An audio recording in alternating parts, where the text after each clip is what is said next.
Hello students, कैसे हैं आप लोग। आई होप आप सब बहुत अच्छे होंगे और बहुत अच्छे से अपने एग्जाम की प्रिपरेशन कर रहे होंगे। तो जिन बच्चों ने आरआरबी पीओ का फॉर्म भरा है उनके लिए आज बहुत अच्छा टॉपिक है रीजनल रूरल बैंक। ठीक है, तो चलिए टॉपिक स्टार्ट करते हैं। टॉपिक स्टार्ट करके आज कॉन्सेप्ट देखेंगे और नेक्स्ट क्लास में हम इसके क्वेश्चंस भी करेंगे। चलिए, सबसे पहले हम बात करेंगे रीजनल रूरल बैंक के एस्टेब्लिशमेंट की। तो एस्टेब्लिशमेंट के लिए हम देख लेते हैं। देखिए, आज का टॉपिक हमारा क्या है, आरआरबी। आरआरबी को हम क्या कहते हैं, इसको हम कहते हैं रीजनल रूरल। तो इनको क्या कहा जाता है, हिंदी में इनको कहा जाता है ग्रामीण क्षेत्रीय। तो रीजनल रूरल बैंक्स को स्टैब्लिशमेंट करने की बात क्यों हुई, तो देखो उस समय पर 70% जो पॉपुलेशन इंडिया की वो कहाँ रहती थी, आपकी रूरल एरिया में। आज भी आधा भारत जो है हमारा इसमें बसता है, गांव में बसता है। तो वो जो पॉपुलेशन थी रूरल एरिया में थी और ज्यादातर लोग जो इंगेज थे वहां पर वो किस में इंगेज थे, आपके एग्रीकल्चर सेक्टर। तो उस समय पर बैंकिंग का इतना ट्रेंड नहीं था। तो उसी समय जो सबसे बड़ी प्रॉब्लम आती थी वो किसकी आती थी कि रूरल सेक्टर और एग्रीकल्चर सेक्टर को एक क्रेडिट प्रोवाइड करने के लिए कोई स्कोप। ठीक है, तो यहाँ पर एक कमेटी हुई, उस समय पर एक व्यक्ति हुए जिन्होंने इस कमेटी की चेयरमैनशिप की। तो इस कमेटी का नाम है नरसिम्हन कमेटी। तो नरसिम्हम कमेटी के कहने पर ही गवर्नमेंट, नरसिम्हन कमेटी ने ही गवर्नमेंट को रिकमेंड किया था कि हमें क्या बनाने चाहिए, रीजनल रूरल बैंक्स बनाने चाहिए। और क्यों बनाने चाहिए, ताकि हम प्रोवाइड कर सकें, provide credit facility to rural and agriculture sector. ताकि हम एग्रीकल्चर सेक्टर और रूरल सेक्टर को क्या प्रोवाइड कर सकें, आपका क्रेडिट प्रोवाइड। ठीक है, तो नरसिम्हन कमेटी ने जब ये रिकमेंडेशन दिया तो उस समय पर जो इनिशिएशन स्टार्ट हुई वो 26 सितंबर 1970 हुई। और यहाँ पर एक ऑर्डिनेंस जारी किया। ठीक है, ऑर्डिनेंस कौन जारी करता है, देखो ऑर्डिनेंस जारी करता है प्रेसिडेंट। और ये कब होता है, जब इमीडिएटली कोई चीज बनानी होती है और उस समय पर जो है लोकसभा या राज्यसभा का कोई सत्र काम नहीं करता, तो उस समय पर ऑर्डिनेंस को जारी करता है कौन, प्रेसिडेंट। तो ऑर्डिनेंस जब जारी किया गया तो इसी ऑर्डिनेंस के बिहाफ पर 2 अक्टूबर 1975 को जो है इस्टेब्लिशमेंट किया गया सबसे पहले एक आरआरबी का। ठीक है, और उस आरआरबी का जो नाम था दैट वाज प्रथमा बैंक। तो सबसे पहला आरआरबी कौन सा बना, प्रथमा बैंक। ठीक है, तो स्टार्टिंग में जो आरआरबी बनाने की बात हुई थी वो कितनी हुई थी, 5 आरआरबी। तो उनमें से सबसे पहले किसका नाम आया, प्रथमा बैंक का। और जो स्टार्टिंग में सबसे पहला आरआरबी बना का जो कैपिटल रखा गया, जो इनिशियल कैपिटल था वो कितना रखा गया, 5 करोड़ रुपए। ठीक है, और इस आरआरबी को कहाँ पर स्थापित किया, यानी इसका हेड ऑफिस कहाँ पर बनाया गया, तो ये बनाया गया आपका मुरादाबाद में। और मुरादाबाद आपका है यूपी। ठीक है, तो 2 अक्टूबर क्या है, आप जानते हैं इस दिन होती है गांधी जयंती। ठीक है, इस दिन क्या होती है, आपकी गांधी जयंती होती है। तो गांधी जयंती पर इसको इनिशिएट किया गया 2 अक्टूबर 1975 को। और सबसे पहले स्टैब्लिश किया गया सबसे पहला बैंक जिसका नाम क्या, प्रथमा बैंक। सबसे पहला रीजनल रूरल बैंक जिसका नाम। ठीक है, और इनिशियल कैपिटल कितनी रखी गई, 5 करोड़ रुपए। ठीक है, अब ये जो इनिशियल कैपिटल रखी गई थी इसमें जो रेशो था वो रेशो कैसे रखा गया, तो रेशो के बारे में हम समझ लेते हैं। तो रेशो जो था वो था आपका, देखिए सबसे पहले सेंट्रल गवर्नमेंट। ठीक है, फिर कौन थी आपकी, नेक्स्ट थी आपकी स्टेट गवर्नमेंट। ठीक है, और फिर कौन थे आपके, नेक्स्ट थे आपके स्पॉन्सर बैंक। और ये स्पॉन्सर बैंक कौन होते थे, तो ये स्पॉन्सर बैंक कोई भी शेड्यूल्ड कमर्शियल बैंक हो सकता है। यानी कि किसी भी आरआरबी को कोई भी शेड्यूल्ड कमर्शियल बैंक स्पॉन्सर कर सकता है। तो जो 5 करोड़ की कैपिटल रखी गई थी, तो वो जो 5 करोड़ की कैपिटल थी उस 5 करोड़ की कैपिटल में 50% पैसा किसने दिया? Central government. 15% पैसा किसने दिया? State government. और स्पॉन्सर बैंक ने कितना परसेंट दिया? आपका 35% दिया। ठीक है, तो ये रेशो रखा गया था किस कैपिटल का? 50%, 15% और 35%। ये बहुत इंपॉर्टेंट क्वेश्चन है और ये कई बार आरआरबी के एग्जाम में बैंकिंग आ चुका है, तो ध्यान रखिए। ठीक है, चलिए देखते हैं। देखो, regional rural bank were established under the provisions of ordinance passed on 26 September 1975 and the RRB Act 1976। अब देखो यहाँ पर एक क्वेश्चन उठता है, जब भी कोई चीज बनाई जाती है एक्ट हमेशा उससे पहले बनता है। ठीक है, एक्ट कब बनता है? पहले बनता है। अब आप ऐसे समझो, जैसे मैंने आपको आरबीआई पढ़ाया था, तो आरबीआई के बनने से पहले एक एक्ट बना जिसको हमने बोला आरबीआई एक्ट 1934। क्लियर है? और आरआरबी का एस्टेब्लिशमेंट कब हुआ आपका? इसका एस्टेब्लिशमेंट हुआ 1 अप्रैल 1935 को। ठीक है, तो आरआरबी बना कब? 1 अप्रैल 1935 को, और उसका एस्टेब्लिशमेंट कब हुआ था? 1935 में हुआ था। और एक्ट कौन सा था? 1934 था। ठीक है, लेकिन यहाँ पर देखो उल्टा हो रहा है। जो आपके आरआरबी बन रहे हैं वो 2 अक्टूबर 1975 को बने, लेकिन जो वो एक्ट बोल रहे हैं वो एक्ट है आरआरबी एक्ट 1976। अब ऐसा क्यों है? क्योंकि आपको पता है कि सबसे पहले यहाँ पर ऑर्डिनेंस बना था, और ऑर्डिनेंस क्या होता है? एक तरह का अधिपत्र होता है। ठीक है, एक तरह का अधिपत्र होता है। अब इसको पास भी तो कराना पड़ेगा, तो एक बिल की फॉर्म में क्या होगा? पार्लियामेंट में पेश होगा, फिर उसको पास कराया जाएगा। तो ये जो पास हुआ बिल, और जब ये बिल पास हुआ तो ये बन गया आपका आरआरबी एक्ट 1976।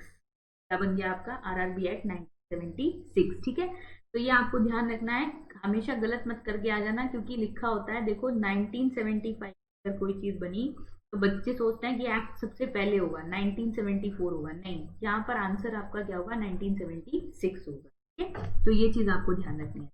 तो यहाँ पर देखिए, सितंबर 1975 RBI act 1976 to provide sufficient banking and credit facility to agriculture and other rural sector. ठीक है, as a result 5 regional rural banks were set up on 2 October 1975 on Gandhi Jayanti. और क्या हुआ? These were set up on the recommendation of Narasimham committee working group during the tenure of Indira Gandhi government with a view to include rural areas into economic mainstream. Since that time about 70% of Indian population was rural oriented, क्योंकि उस समय जो 70% के लगभग आपकी population थी वो ज्यादातर कहाँ पर रहती थी? Rural area. ठीक है, चलिए।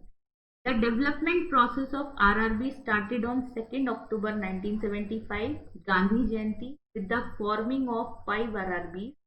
First RRB, the Prathama Bank.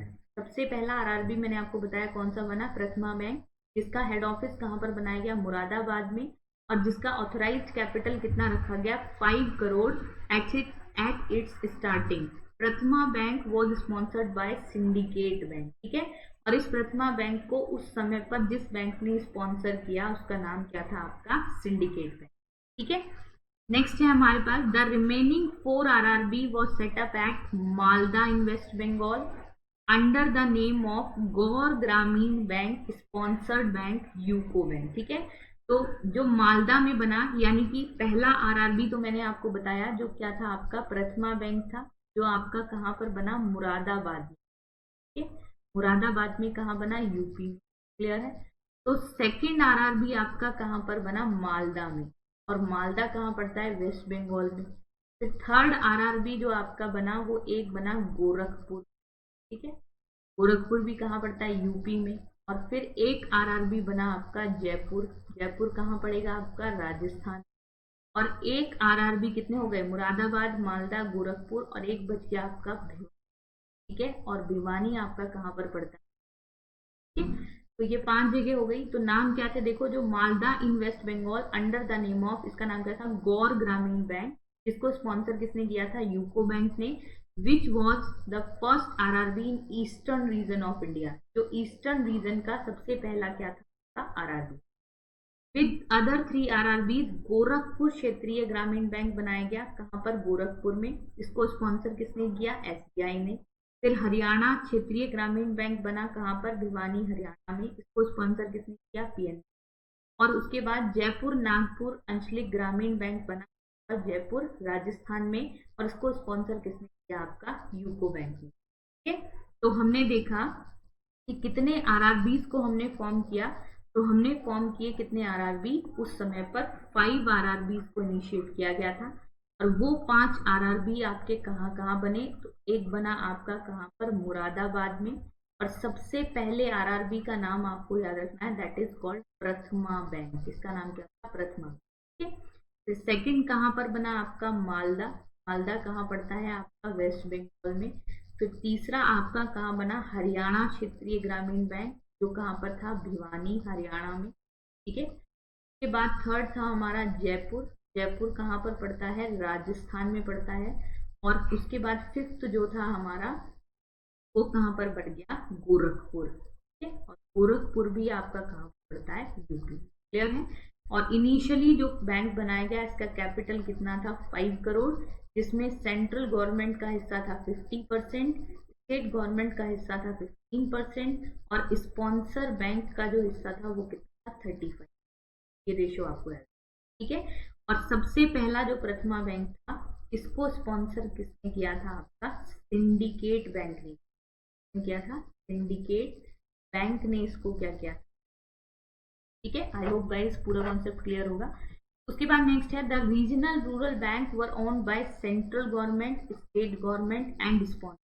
तीनों इसको ओन करते हैं। Any commercial bank can sponsor the regional rural bank. कोई भी स्पॉन्सर कमर्शियल बैंक इसको स्पॉन्सर कर सकता है। Who held shares in the ratios as follows, जिसमें जो उसका रेशियो है वो ये होना चाहिए, सेंट्रल गवर्नमेंट का हिस्सा 50%, स्टेट गवर्नमेंट का 15%, और स्पॉन्सर बैंक का कितना होना चाहिए? 30। ठीक है, presently there are 43 RRBs in India since 1 अप्रैल 2020। 1 अप्रैल 2020 तक जो टोटल आरआरबीज की संख्या एट प्रेजेंट है वो कितनी है? 43। देखो यहाँ पर इशू क्या था, पहले कितने थे आपके? लगभग 196 आरआरबीज थे, लेकिन क्योंकि इनका एनपीए, ठीक है, एनपीए क्या होता है आपका? इसको कहते हैं नॉन परफॉर्मिंग, ठीक है, एसेट। ठीक है, तो ये क्या होता है? बैंक का कोई भी लोन जो 90 डेज तक ड्यू हो जाता है, ठीक है, वो एनपीए में चला जाता है। तो इनका जो एनपीए था वो बढ़ता जा रहा था, इसीलिए गवर्नमेंट ने इनको क्या किया? इनको अमलगमेट कर दिया। ठीक है, इनका अमलगमेशन हो गया आपका, यानी कि इनको मर्ज किया गया, इनको एक दूसरे में मर्ज कर दिया। तो टोटल मर्ज करने के बाद अब 1 अप्रैल 2020 तक जो हमारे पास आरआरबीज की संख्या बची है वो कितनी है आपके? 43 आरआरबी। क्लियर है। अब देखिए अब क्या हुआ, 2015 में जो आपका आरआरबी एक्ट था, जो अभी आप पढ़ रहे थे, आरआरबी एक्ट 1976, तो इसको अमेंड किया गया। इसको अमेंडमेंट करने के बाद ये बन गया आपका RRB act 2005, RRB amendment act 2015, sorry 2015। तो देखो इसमें हुआ क्या, तो कॉन्सेप्ट पूरा समझ लेते हैं, क्या कॉन्सेप्ट है यहाँ पर। तो सबसे पहला कॉन्सेप्ट देखो क्या है, तो जो आरआरबी एक्ट था, अब आपको ध्यान रखना है, जो आरआरबी एक्ट था 1976, उसको अब बना दिया गया आरआरबी अमेंडमेंट एक्ट 2015। अमेंडमेंट का मतलब होता है संशोधन करना, यानी कि गवर्नमेंट ने इसमें क्या कर दिया? संशोधन कर दिया, इसमें किसी चीज को चेंज कर दिया। ठीक है, तो इसको चेंज करने के बाद इसको लागू कब से किया गया? तो 4 फरवरी 2016 से इसको क्या किया गया? लागू किया। ठीक है, अब इसके अकॉर्डिंग पहला अमेंडमेंट क्या हुआ, तो जो कैपिटल था आरआरबी का, उस कैपिटल को इंक्रीज कर दिया गया, कितना? 2000 करोड़ तक, लेकिन कंडीशन रखी गई, that can not be below 1 crore. ठीक है, 2000 करोड़ हो सकती है, लेकिन 1 करोड़ से नीचे नहीं हो सकती। तो याद करिए जो पहला आरआरबी हमने बनाया था वो कितनी कैपिटल थी उसकी? 5 करोड़। ठीक है, तो इसको इंक्रीज करके कितना कर दिया? 1000 करोड़, लेकिन वो 1 करोड़ से कम नहीं हो सकती। ठीक है, दूसरी कंडीशन जो चेंज की गई, तो वो क्या बोला गया कि अब आरआरबीज क्या कर सकते हैं, अपना जो कैपिटल है वो दूसरे सोर्सेज से भी क्या कर सकते हैं, रेज कर सकते हैं, दूसरे सोर्सेज से भी रेज कर सकते हैं। लेकिन उसमें कंडीशन क्या होगी कि जो सेंट्रल गवर्नमेंट है और जो स्पॉन्सर बैंक है, इन दोनों का शेयर कभी भी 51% से कम नहीं हो सकता है। यानी कि इनका जो शेयर है वो 51% से कम नहीं हो सकता। अब देखो पहले क्या था, यहाँ पर सेंट्रल गवर्नमेंट कितना था, 50%, ठीक है, स्टेट गवर्नमेंट कितना था, 15%, और स्पॉन्सर बैंक जो था उसका कितना था, 35%। क्लियर? तो अगर इनका जोड़ो 50% और 35%, तो ये कितना हो गया आपका, ये हो गया 85%। तो पहले इनका रेशो कितना था आपका, पहले इनका रेशो आपका कितना था, पहले जो रेशो था हमारा वो था कितना, 85%। ठीक है, एक सेकेंड भाई। और वो अब लेस नहीं हो सकता, किससे, वो अब लेस नहीं हो सकता। देखो पहले state government plus sponsor bank दोनों का मिलाकर कितना था, स्टेट गवर्नमेंट का कितना था आपका 50% और स्पॉन्सर बैंक का कितना था आपका 35%। तो ये कितना हुआ 85%। अब क्या कहा गवर्नमेंट ने अमेंडमेंट करने के बाद कि कोई भी आरआरबी जो है वो अदर सोर्सेस से भी कैपिटल रेज कर सकता है, वो अदर सोर्सेस से भी क्या उठा सकता है, कैपिटल उठा सकता है। लेकिन कंडीशन क्या है कि ये जो आपकी सेंट्रल गवर्नमेंट है और ये जो आपकी स्पॉन्सर बैंक है, यहाँ पर क्या था आपका सेंट्रल गवर्नमेंट था और ये क्या था आपका स्पॉन्सर बैंक था। तो इन दोनों का शेयर कभी भी कितना नहीं होना चाहिए, 51% से कम नहीं होना चाहिए। ठीक है, इससे कम नहीं होना चाहिए, ये कंडीशन। ठीक है, चलिए देखते हैं। The act allows RRBs to raise capital from sources other than existing shareholders, ठीक है, other than existing shareholders, central and state governments and sponsor bank. ठीक है, तो आरआरबी को क्या दिया गया, द एक्ट अलाउ करता है आरआरबी को to raise capital from other sources other than existing shareholder, central and state government and sponsor bank. Here the combined shareholding of the central government and sponsor bank cannot be less than 51%। जहां पर इन दोनों का combined shareholding कभी भी 51% से कम नहीं हो सकता। ठीक है, इससे पहले हमने एक पॉइंट क्या पढ़ा था, the act raises the amount of authorised capital to ₹2000 crore. यानी कि यहाँ पर ऑथराइज्ड कैपिटल कितनी बढ़ा दी गई, तो 5 करोड़ से उसको इंक्रीज करके कितना कर दिया गया, 2000 करोड़ कर दिया गया। And states that it can not be reduced below 1 crore. और क्या कहा गया कि ये कभी भी 1 करोड़ से कम नहीं होनी चाहिए। ठीक है, दोनों पॉइंट क्लियर होंगे। नेक्स्ट है देखो, for the sponsoring bank they can provide various initiative assistance to the RRBs beyond the initial 5 years। ठीक है, देखो पहले क्या कंडीशन थी कि जो भी स्पॉन्सर बैंक था वो जो भी आरआरबी को स्पॉन्सर कर रहा था उसके मैनेजमेंट में वो केवल 5 years तक ही अपनी दखल अंदाजी कर सकता था या अपना असिस्टेंस दे सकता था। अब उसको बढ़ाकर बोल दिया गया है कि वो 5 years से ज्यादा भी अपना असिस्टेंस जो है उसको प्रोवाइड कर सकता है। Previously the sponsoring banks responsibility will be over in 5 years। पहले उसकी रिस्पॉन्सिबिलिटी कितने साल में खत्म होगी, 5 साल। चलिए नेक्स्ट है हमारा, the act states that central government में बाय नोटिफिकेशन। ये एक्ट क्या कहता है कि सेंट्रल गवर्नमेंट नोटिफिकेशन के जरिए रेज और reduce the limit of shareholding of the central government, state government और the sponsoring bank in the RRB.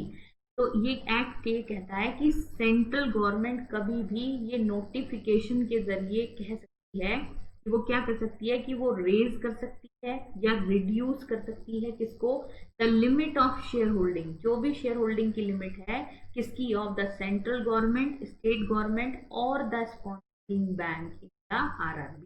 इन तीनों की लिमिट को कभी भी वो बढ़ा भी सकती है और वो रिड्यूस भी कर सकती है। ठीक है, फॉर दिस, लेकिन इसके लिए क्या करना पड़ेगा, द सेंट्रल गवर्नमेंट में consult the state government and the sponsor. और इसके लिए उसको क्या करना पड़ेगा, सेंट्रल गवर्नमेंट को कंसल्ट करना पड़ेगा, किससे, स्टेट गवर्नमेंट से और किससे, ठीक है। आई होप गाइस पूरा कॉन्सेप्ट क्लियर रहा हो। तो एक बार मैं आपको रिवाइज करा देती हूँ, ठीक है। सबसे पहले हमने पढ़ा कि रीजनल रूरल बैंक का एस्टेब्लिशमेंट जो था वो कब हुआ आपका, तो सबसे पहले जो इनिशिएशन स्टार्ट हुआ था हमारे पास, तो वो कब हुआ था, 26 सितंबर 1975 को हुआ। और किस कमेटी के कहने पर हुआ, तो नरसिम्हम कमेटी के कहने पर, ठीक है, नरसिम्हम कमेटी के कहने पर।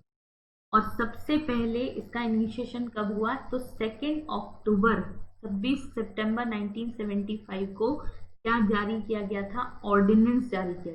इसी ऑर्डिनेंस के जरिए 2 अक्टूबर 1975 को 5 आरआरबीज को स्टैब्लिश करने की थी, जिसमें सबसे पहला जो आरआरबी बना वो कौन था, प्रथमा बैंक था, जिसका जो कैपिटल था वो 5 करोड़ था, जिसका हेड ऑफिस कहाँ पर बना, मुरादाबाद में, ठीक है। उसके बाद हमने बात करी कि इसका मेन फोकस क्या था, कि ये क्या करेगा, क्रेडिट प्रोवाइड करेगा, किसको, रूरल सेक्टर को, और किसको, आपका एग्रीकल्चर सेक्टर, ठीक है। फिर हमने देखा कि पहले जो कैपिटल थी वो सेंट्रल गवर्नमेंट और स्पॉन्सर बैंक और स्टेट गवर्नमेंट, तो सेंट्रल गवर्नमेंट 50%, स्पॉन्सर बैंक 35% और स्टेट गवर्नमेंट 15%, ठीक है। फिर क्या हुआ हमारे पास, उसके बाद पहले 5 आरआरबी कहाँ पर बने आपका, फिर एक बना मालदा में, फिर एक बना आपका भिवानी में हरियाणा में, फिर एक बना आपका जयपुर में, ठीक है, और फिर एक बना आपका कहाँ पर, गोरखपुर में, ठीक है, और एक कहाँ पर बना था हमारा, मुरादाबाद, क्लियर है। उसके बाद फिर हमने क्या किया, फिर हमने देखा कि जो नेक्स्ट चीज थी हमारे पास,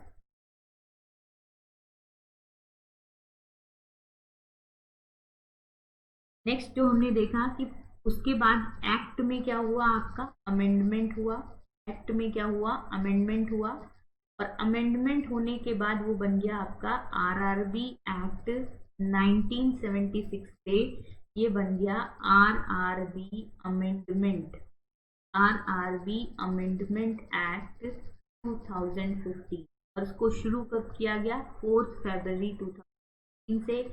पहली कंडीशन क्या अमेंडमेंट हुई, 5 करोड़ की ऑथराइज कैपिटल को कितना किया गया, 2000 करोड़, जो नहीं हो सकता आपका कितना, बिलो 1 करोड़, ठीक है। उसके बाद हमने बोला सेकंड कंडीशन क्या थी, कि जो सेंट्रल गवर्नमेंट प्लस साथ में कौन था आपका, स्पॉन्सर बैंक, इन दोनों का शेयर 51% से कम नहीं हो सकता। और बैंक क्या कर सकता है, जो आपके आरआरबी हैं उनको अदर सोर्सेस से भी क्या कर सकते हैं, वो शेयर होल्डिंग कर सकते हैं, यानी कि पैसा जनरेट कर सकते हैं, ठीक है।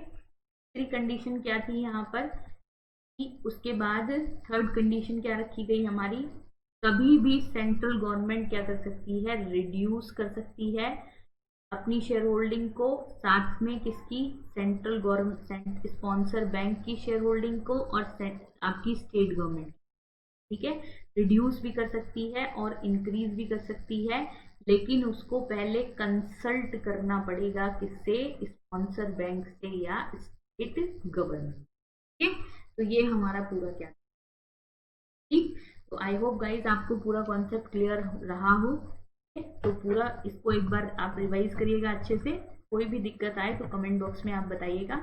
Thank you so much. आज का टॉपिक यही हम एंड करते हैं, नेक्स्ट क्लास में हम मिलेंगे। अगर वीडियोस आपको अच्छे लगते हैं तो आप मेरे चैनल को सब्सक्राइब कर सकते हैं, टारगेट IBPS विद अंशु।